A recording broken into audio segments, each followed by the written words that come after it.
Yung iba, umiiyak dahil sa love life nila. Pero yung iba, umiiyak dahil nalaman nilang may malubha silang sakit o kaya naman nawalan ng mahal sa buhay.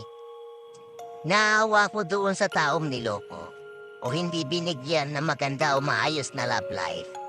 Pero mas naaawa ko sa mga taong tinamaan ng malubhang sakit na hindi inaasahan dahil sa hard work or pagpupursiging maabot ng tagumpay upang maiahon sa hirap ang mga mahal niya sa buhay.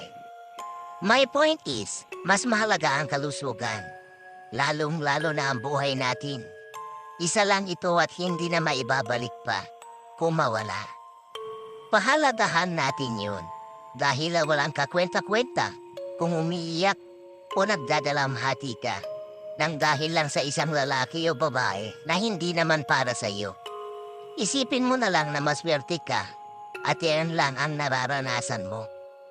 Lagi mong ilalagay sa paa mo ang katayuan ng ibang tao.